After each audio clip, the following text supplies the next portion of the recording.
ചരിത്രപരമെന്ന് വിശേഷിക്കാവുന്ന ഒരു സുപ്രധാന നീക്കത്തിലൂടെ ഇന്ത്യൻ മഹാസമുദ്രത്തിലെ തന്ത്രപരമായ കരുത്ത് വർദ്ധിപ്പിക്കാൻ രാജ്യം ഒരുങ്ങുകയാണ്. റഷ്യൻ പ്രസിഡന്റ് വ്ളാഡിമിർ പുടിന്റെ ഇന്ത്യ സന്ദർശനത്തിന്റെ ഈ നിർണായക വേളയിൽ ആണവോർജം ഉപയോഗിച്ച് പ്രവർത്തിക്കുന്ന ഒരു ആക്രമണ അന്തർവാഹിനി റഷ്യയിൽ നിന്ന് പാട്ടത്തിനെടുക്കാനുള്ള കരാർ ഇന്ത്യ അന്തിമമാക്കുന്നു. ഏകദേശം $2 ബില്യൺ മൂല്യമുള്ള ഈ കരാർ ഒരു ദശാബ്ദകാലത്തെ ഇടവേളയ്ക്ക് ശേഷമുള്ള ഇന്ത്യയുടെ ഏറ്റവും വലിയ നാവിക ശക്തിപ്പെടുത്തലാണ്. ഇതിലൂടെ നാവികരെ പരിശീലിപ്പിക്കുന്നതിനും അത്യാധുനിക ബ്രഹ്മോസ് മിസൈൽ ശേഷി പരീക്ഷിക്കുന്നതിനും ഇന്ത്യക്ക് സാധിക്കും.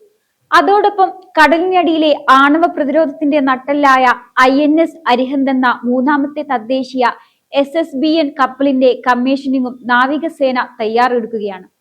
ചൈന തങ്ങളുടെ സമുദ്രാതിർത്തി ശക്തിപ്പെടുത്തുന്ന ഈ സാഹചര്യത്തിൽ ആണവോർജ അന്തർവാഹിനികളുടെ ഈ ഇരട്ട നീക്കം വിശ്വസനീയവും ശക്തവുമായ ഒരു ന്യൂക്ലിയർ ട്രയാഡുള്ള രാജ്യമായി ഇന്ത്യയെ മാറ്റുകയാണ്. അപ്പോൾ ഈ ഗെയിം ചേഞ്ചർ നീക്കം എങ്ങനെയാണ് ഇന്ത്യൻ മഹാസമുദ്രത്തിലെ ശക്തി സമവാക്യങ്ങളെ മാറ്റിമറിക്കുക? ഇന്ത്യയുടെ തദ്ദേശീയ പ്രതിരോധ സ്വപ്നങ്ങൾക്ക് ഇത് നൽകുന്ന ഊർജം എത്രത്തോളമാണ്? നമുക്ക് വിശദമായി പരിശോധിക്കാം. ഏകദേശം $2 ബില്യൺ വിലമതിക്കുന്ന ഒരു റഷ്യൻ ആണവോർജ ആക്രമണ അന്തർവാഹിനിയുടെ പാട്ടത്തിനു വേണ്ടിയുള്ള ചർച്ചകൾ 10 വർഷത്തെ ഇടവേളകൾക്ക് ശേഷം ഇപ്പോൾ അന്തിമ രൂപത്തിലേക്ക് എത്തിയിരിക്കുകയാണ്. ചെലവും സാങ്കേതിക ക്രമീകരണങ്ങളും സംബന്ധിച്ച അഭിപ്രായ വ്യത്യാസങ്ങൾ കാരണം ചർച്ചകൾ നീണ്ടുപോയിരുന്നു. എന്നാൽ ഇന്ത്യൻ ഉദ്യോഗസ്ഥൻ അടുത്തിടെ റഷ്യൻ കപ്പൽശാല സന്ദർശിച്ചതോടെ പുരോഗതി കൈവരിച്ചു. ഏകദേശം 2 വർഷത്തിനുള്ളിൽ ഇന്ത്യക്ക് ഈ കപ്പൽ ലഭിക്കുമെന്നാണ് പ്രതീക്ഷ. 10 വർഷത്തേക്ക് പാട്ടത്തിന് നൽകുന്ന ഈ അന്തർവാഹിനി കരാർ വ്യവസ്ഥകൾ കാരണം യുദ്ധത്തിൽ ഉപയോഗിക്കാൻ കഴിയില്ല. അതിനു പകരം ഇത് നാവികരെ പരിശീലിപ്പിക്കുന്നതിനും ആണവ അന്തർവാഹിനി പ്രവർത്തനങ്ങളും തന്ത്രങ്ങളും പരിഷ്കരിക്കുന്നതിനും ഇന്ത്യയുടെ തദ്ദേശീയമായി നിർമ്മിച്ച ആക്രമണ അന്തർവാഹിനികളിലേക്കുള്ള മാറ്റത്തിന് നാവികസേനയെ പിന്തുണയ്ക്കുന്നതിനും വേണ്ടിയാണ് പ്രധാനമായും ഉപയോഗിക്കുക.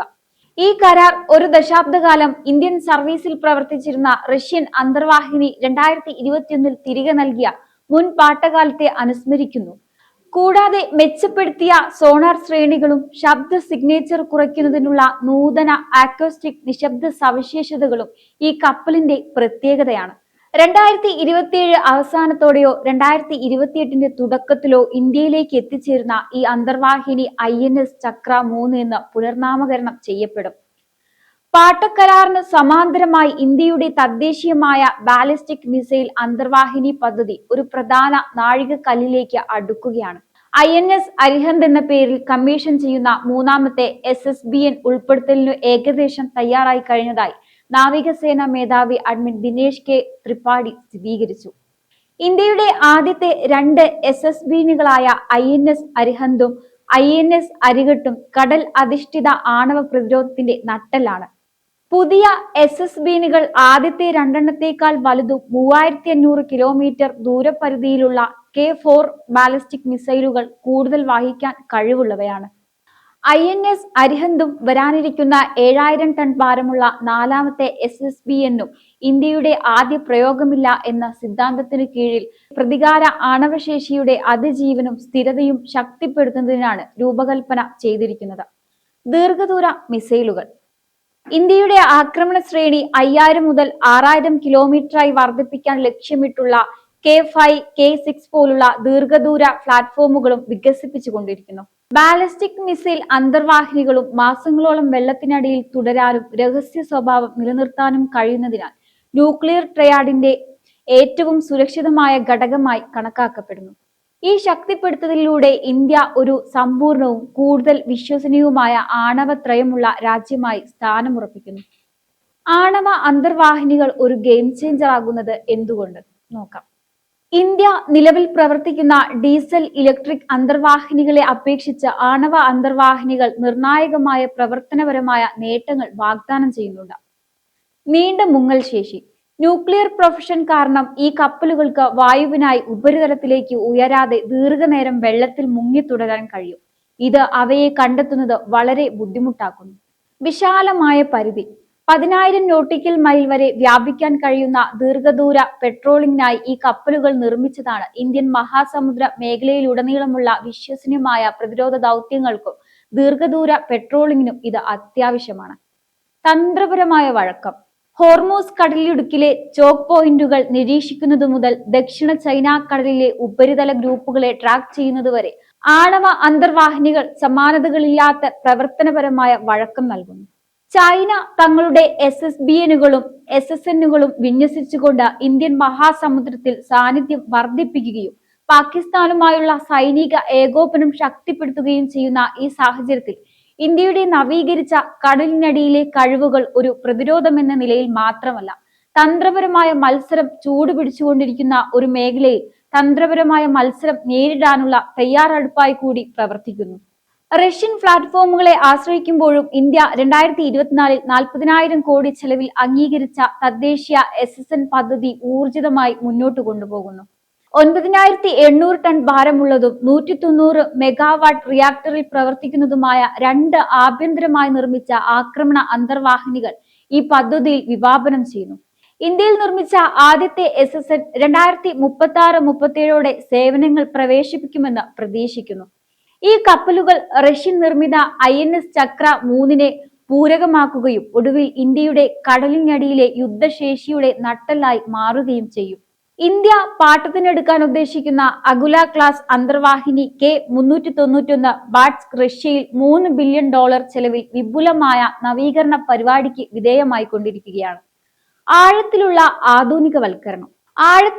ആധുനികവൽക്കരണം എന്ന് വിശേഷിക്കപ്പെടുന്ന ഈ പ്രക്രിയയിൽ കപ്പലിന്റെ മിക്കവാറും എല്ലാ ഓൺബോർഡ് സിസ്റ്റങ്ങളും മെച്ചപ്പെടുത്തുന്നുണ്ട്.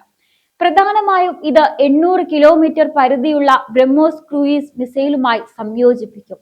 ഇത് വെള്ളത്തിനടിയിൽ നിന്ന് കരയിലോ കടലിലോ ഉള്ള ലക്ഷ്യങ്ങളിൽ കൃത്യമായ ആക്രമണം നടത്താൻ ഇന്ത്യയെ പ്രാപ്തമാക്കും. ഇത് ഇന്ത്യൻ മഹാസമുദ്ര മേഖലയിലെ തന്ത്രപരമായ ഓപ്ഷനുകൾ ഗണ്യമായി വികസിപ്പിക്കും.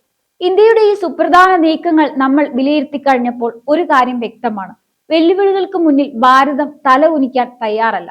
നമ്മുടെ രാജ്യം ഇപ്പോൾ എഴുതി ചേർക്കുന്നത് കേവലം പ്രതിരോധ കരാറുകളുടെ ചരിത്രമല്ല, മറിച്ച് ലോകശക്തികളുടെ നെറുകയിലേക്കുള്ള ഭാരതത്തിന്റെ കിരീടധാരണമാണ്. നമ്മൾ റഷ്യയിൽ നിന്ന് വാടകയ്ക്കെടുക്കുന്ന ആ ആണവ അന്തർവാഹിനി വെറും ഒരു കപ്പലല്ല, അത് നമ്മുടെ നാവികരുടെ ആത്മവിശ്വാസം വാനോളം ഉയർത്തുന്ന ഭാരതത്തിന്റെ സമുദ്രത്തിലെ ശക്തിമുദ്രയാണ്. വിദേശ സാങ്കേതിക വിദ്യയെ പോലും നമ്മുടെ താല്പര്യങ്ങൾക്കായി ഉപയോഗിച്ചുകൊണ്ട് നമ്മുടെ സ്വന്തം മേക്ക് ഇൻ ഇന്ത്യ പദ്ധതിക്ക് ലഭിക്കുന്ന അമൂല്യമായ പാഠപുസ്തകമാണിത്. ലോകോത്തര നിലവാരത്തിലുള്ള ആണവ സാങ്കേതിക വിദ്യ ഇനി നമ്മുടെ കൈപ്പിടിയിലൊതുങ്ങും. ഇതിനേക്കാൾ വലുതാണ് നമ്മുടെ സ്വന്തം കപ്പലായ INS അരിഹന്ത് ഉൾപ്പെടെയുള്ള SSBNകളുടെ വരവ്. ഈ കപ്പലുകൾ നമ്മുടെ സമുദ്രത്തിന്റെ അടിത്തട്ടിൽ ഒളിച്ചിരിക്കുമ്പോൾ ലോകത്തിലെ ഒരു ശക്തിയും നമ്മളെ ഭീഷണിപ്പെടുത്താൻ ധൈര്യപ്പെടില്ല. ഇതാണ് ന്യൂക്ലിയർ ട്രയാഡ്, ഭാരതത്തിന്റെ നോ ഫസ്റ്റ് യൂസ് നയത്തിന്റെ ഉരുക്കുമുഷ്ടി. മാസങ്ങളോളം ആഴക്കടലിൽ ഒളിഞ്ഞിരുന്ന ഏത് ആക്രമണത്തിനും തക്ക മറുപടി നൽകാനുള്ള അചഞ്ചമായ ശേഷി കൈവരിക്കുന്നതിലൂടെ ലോകത്തിലെ ഏറ്റവും സുരക്ഷിതമായ രാജ്യങ്ങളുടെ പട്ടികയിൽ ഇന്ത്യ തന്റെ സ്ഥാനം ഉറപ്പിക്കുകയാണ്. ഇനി ഇന്ത്യൻ മഹാസമുദ്രത്തിൽ ചൈനയായാലും മറ്റേത് ശക്തിയായാലും അവർക്കിനി തോന്നിയ പോലെ കളിക്കാൻ കഴിയില്ല. ഭാരതത്തിന്റെ കരുത്തും തന്ത്രപരമായ ബുദ്ധിയും സാങ്കേതിക മുന്നേറ്റവും അവരെ ഇരുത്തി ചിന്തിപ്പിക്കും. ഈ നീക്കങ്ങൾ നമ്മുടെ രാജ്യത്തെ കൂടുതൽ സുരക്ഷിതമാക്കുക മാത്രമല്ല, പ്രധാനപ്പെട്ട ഒരു ആഗോള ശക്തി എന്ന നിലയിൽ അന്താരാഷ്ട്ര വേദിയിൽ ഇന്ത്യയുടെ ശബ്ദം കൂടുതൽ ഉച്ചത്തിലാക്കുകയും ചെയ്യും. ഈ വിഷയത്തെക്കുറിച്ച് നിങ്ങളുടെ അഭിപ്രായങ്ങൾ തീർച്ചയായും കമന്റ് ബോക്സിൽ രേഖപ്പെടുത്തുക. മറ്റൊരു വിഷയവുമായി വരുന്നതുവരെ വീണ്ടും കാണാം. നന്ദി.